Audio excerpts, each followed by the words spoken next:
खैर ब्लॉक का नया चैप्टर यानी चैप्टर 223 आ चुका है और इस चैप्टर में काफी सारी चीजें अनएक्सपेक्टेड हुई हैं। इनफैक्ट सारी ही चीजें अनएक्सपेक्टेड हैं। जैसे ओनाजी जो कि इसागी को हराना चाहता था वो उसे हीरो की तरह देखने लगता है। इसागी ईगो के इंस्ट्रक्शन नहीं सुनता, उसके ऑर्डर से नहीं सुनता। और इसी के साथ साथ मैं इस वीडियो में यही बताऊंगा कि आखिर क्यों ब्लॉक की एक इकलौती ऐसी मांगा होगी जिसमें कि विलेन जीतेगा और सबसे बड़ा विलेन ब्लॉक का होगा Isagi. So if you interested keep watching.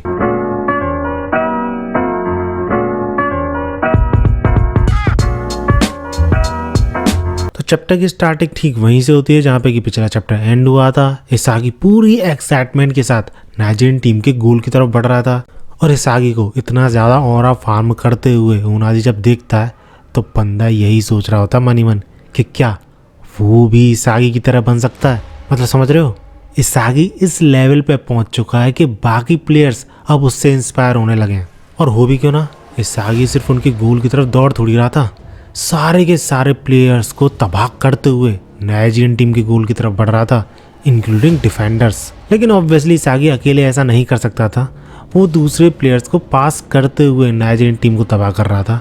और उन्हीं पासेस के बीच में वो एक बार पास करता बशीरा को एंड नाइजीरियन टीम के गोल की तरफ दौड़ते हुए उनसे कल्लम कल्ला बोल देता है कि इतना ही दम है तुम में, अगर हाँ तो वर्ल्ड्स नंबर 1 बनना भूल जाओ क्योंकि इस स्किल के साथ तुम कभी नहीं बन पाओगे। सही में यार, इसने नंबर 1 बनने के बाद तो हेजिटेशन खत्म ही कर दी है। और मैं तो ये सोच रहा हूँ कि अभी तो ये ब्लॉक में ही नंबर 1 बना है, वो भी एब्सोल्यूट नंबर 1 नहीं है, रिन के बराबर है, तब ये ऐसा बिहेव कर रहा है। वर्ल्ड्स नंबर 1 बन गया तब कैसा बिहेव करेगा, सोचने वाली बात है। और अपनी बात को कंटिन्यू करते हुए इसागी यही बोलता है कि अगर तुम्हें नंबर 1 बनना है ना तो तुम्हें ब्लॉक को सरपास करना पड़ेगा। इनफैक्ट उससे ही पहले तुम्हें मेरे ब्रेन को सरपास करना पड़ेगा, मेरी आइज को सरपास करना पड़ेगा। और जब इसागी ये चीजें बोल रहा था ना तो हमें शो कराया था एक बहुत तगड़ा पैनल जिसमें कि इसागी के पजल्स बिखरे हुए हैं और उन पजल्स से पूरी की पूरी नाइजीरियन टीम घिरी हुई है। यानी तुम कह सकते हो कि इसागी हर नाइजीरियन प्लेयर को एक पजल पीस की तरह लेके चल रहा है और ये सारे पीसेस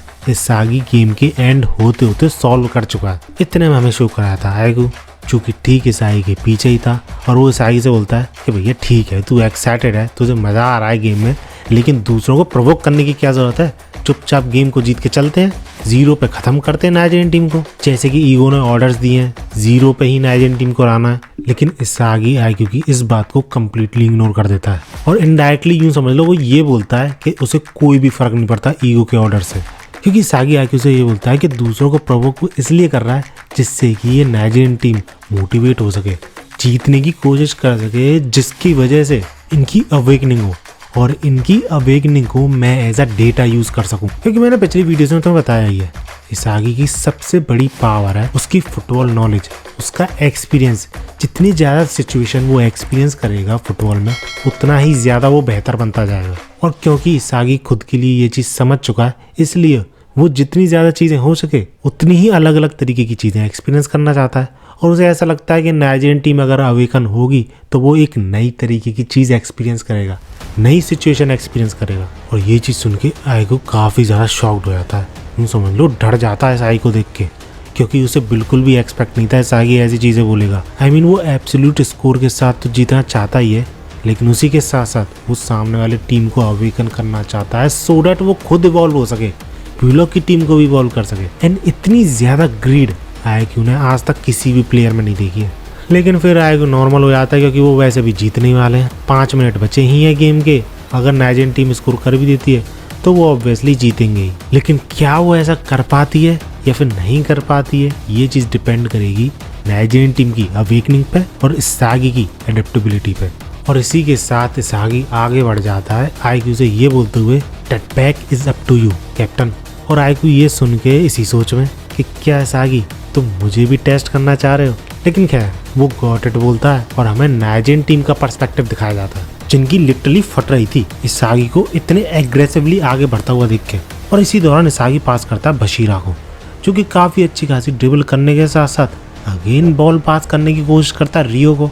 और अगेन मैं इसलिए बोल रहा हूँ क्योंकि ये 3rd टाइम था जब बशीरा ने रियो को पास किया, जिस वजह से ये चीज़ प्रेडिक्ट करना काफ़ी आसान था। और ओबोना यानी ये नशेड़ी ये चीज़ प्रेडिक्ट कर लेता है और इंटरसेप्ट भी कर देता है इस पास को। लेकिन क्योंकि वो इस पास को सिर्फ इंटरसेप्ट कर पाता है, बॉल को अपने कंट्रोल में नहीं ले पाता, एज अ रिजल्ट उसको स्टील करने की कोशिश करता है कराजू, लेकिन वो ऐसा कर नहीं पाता बिकॉज ऑफ कूजो, क्योंकि कूजो पहले पहुंच जाता है। और ये चीज़ काफ़ी सरप्राइज कर देती है कराजू को, क्योंकि वो बिल्कुल भी एक्सपेक्ट नहीं कर रहा था कि उससे पहले प्लेयर्स को रीड करके कोई इस बॉल को स्टील कर लेगा।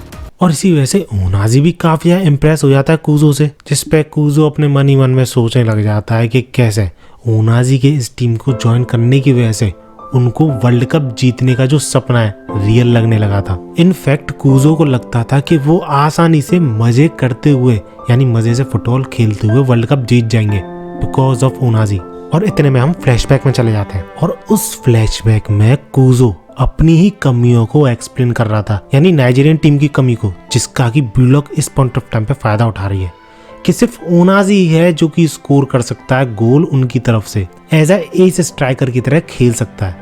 और ये चीज़ कूजो पहले से जानता था, इसलिए हमें फ्लैशबैक में ये चीज़ दिखाई जा रही है। और वो जानता था कि अभी तो वो स्कोर कर पा रहे हैं, लेकिन धीरे धीरे उनका स्कोरिंग रेट कम होता जा रहा है, एंड बहुत ज़्यादा चांसेस हैं कि फ्यूचर में उनके सामने एक ऐसा डेडलॉक आएगा जब वो एक भी गोल नहीं कर पाएंगे, क्योंकि सभी को पता होगा उनकी टैक्टिक्स क्या है, और सामने वाली टीम नई नई टैक्टिक्स लेके आएगी, तो उनकी टीम का हारना तो अनअवॉइडेबल है। जिस वजह से वो ओनाजी को ये सारी चीज़ें एक्सप्लेन करते हुए सजेस्ट करता है कि उन्हें एक और स्ट्राइकर चाहिए जो कि उसके साथ कॉम्बिनेशन बनाते हुए अलग अलग टैक्टिक्स का यूज करते हुए स्कोर करे, क्योंकि सिर्फ एक प्लेयर पर डिपेंड रहना बिल्कुल भी सही नहीं है सॉकर जैसे गेम में। और ऐसा सिर्फ वो नहीं बोल रहा, उनका कोच भी यही सजेस्ट कर रहा था, और इन्हीं बातों पर ये डिस्कशन चल रहा है। लेकिन ओनाजी इन सारी बातों के रिप्लाई में ये चीज़ बोलता है कि ठीक है, अगर हम ऐसा करते हैं तो तुम लोगों का क्या होगा, यानी कूजो, ओबाबोना और बेलो। तो उस पर कूजो सिंपली एक्सप्लेन करता है कि जो एडेप्ट कर पाएगा, इम्प्रूव कर पाएगा खुद को, वो रहेगा इस टीम में एज अ रेगुलर प्लेयर। जो नहीं कर पाएगा उसे बेंच पे बैठाया जाएगा, एंड फ्यूचर में उसे मौके मिलेंगे वापस रेगुलर की तरह खेलने में। और जब ये सारी चीजें बोल रहा था ना कूजो, तो बीच में ही ओनाजी रोकते हुए ये बोल देता है, no, I don't want to play soccer without you guys. और मानो या मत मानो, मुझे इस बंदे में थोड़ी बहुत नागी की झलक दिख रही है। बस नागी के लिए एक प्लेयर था, यानी रियो। ओनाजी के लिए 3 प्लेयर्स हैं, कूजो, ओबाबोना और बेलो। जैसे कि नागी अटैच्ड था रियो से, वैसे ये अटैच्ड है इन तीनों से।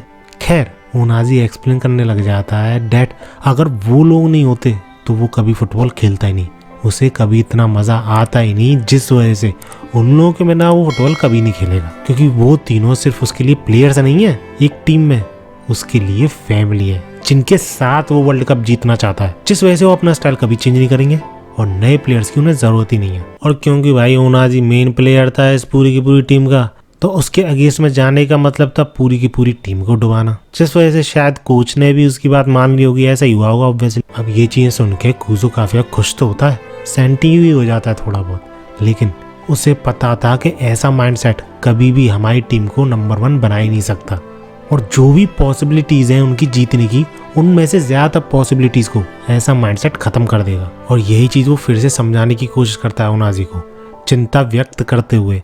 बट ओनाजी हमेशा की तरह अपना स्लोगन ठोक देता है कि don't worry, I am here. बंद करो हाथ जोड़ के मैं। लेकिन अब इस मैच में ओनाजी के मुंह से ये डायलॉग नहीं निकलने वाला। इसके बाद हमें मैच पे वापस लाया जाता है, जहां पर कि ओबाबोना और बेलो काफी ज्यादा एक्साइटेड हो रहे थे, क्योंकि अब उनके पास एक मौका था गोल करने का। इसके बाद हमें फिर से कूजो दिखाया जाता है, जो कि आगे बढ़ रहा था बॉल को लेते हुए, लेकिन मन ही मन वो अभी भी वही चीजें सोच रहा था कि उस टाइम वो ओनाजी से कुछ भी नहीं बोल पाया, क्योंकि वो काफी सेंटिमेंटल हो गया था ओनाजी की बातों को सुन के, उसकी काइंडनेस को देख के उन तीनों के लिए। एंड बिफोर ही रियलाइज्ड, उनका गोल विनिंग दी वर्ल्ड कप से बीइंग टुगेदर हो गया। बट नाउ उन्हें ये चीज ढंग से रियलाइज करवा चुके हैं ब्लूलॉक प्लेयर्स, टू बी स्पेसिफिक इसागी, जिसने कि ये क्लियरली इनको बताया है कि सिर्फ फैमिली खेलने से कुछ नहीं होगा। अगर खेलना ही है इस तरीके से तो वर्ल्ड कप में बताओ, क्योंकि तुम जीतने के लायक ही नहीं हो। इतने में ओनाजी पास करने को बोलता है कूजो से, लेकिन कूजो स्टार्टिंग में तो काफी हेजिटेट करता है कि क्या वो फिर से वही गलती करेंगे जो कि उन्होंने स्टार्टिंग में करी थी, क्या उन्हें फिर से ओनाजी पे ही डिपेंड करना पड़ेगा गोल करने के लिए। लेकिन ओनाजी ऐसा नहीं करता, काफी सारे डिफेंडर्स को चकमा देने के बाद ओनाजी को कंप्लीटली फ्री करके सिर्फ उसके सामने आई को बचाता, उसको बॉल पास करता, और उसमें कितना दम है ये पूरे वर्ल्ड को शो करने को बोलता है। एंड आई नो तुम में से काफी सारे लोग अब सोच रहे होगे कि क्या नाइजीरियन टीम का गोल हो जाएगा इस बार, तो मैं क्लियर कर देता हूँ कि भाई नहीं होगा। और पता मैं ऐसा कॉन्फिडेंटली क्यों बोल रहा हूँ, क्योंकि आईक्यू की बैक स्टोरी हमें अभी तक दिखाई नहीं गई है, और क्योंकि फिलहाल उनाजी के सामने आईक्यू ही प्रेजेंट है, तो उसकी बैक स्टोरी दिखाई जाएगी और वो कितना ज्यादा इम्प्रूव हुआ है ये शो करने के लिए वो ओनाजी को रोक देगा और ब्लू लॉक का काउंटर फिर से शुरू होगा। एंड एज अ रिजल्ट इसागी आसानी से इस बार गोल कर देगा। और इस चीज के लिए मैं इतना ज्यादा कॉन्फिडेंट हूँ कि तुम में से किसी के साथ मैं शर्त भी लगा सकता हूँ 1000-2000 की। खैर, तुम में से कितने लोग मेरे साथ एग्री करते हो मुझे कमेंट से बताना। वीडियो अच्छी लगी तो लाइक जरूर करना, ऐसी ही वीडियोस के लिए मेरे चैनल को सब्सक्राइब भी कर देना। मिलते हैं अगली वीडियो में और भागो।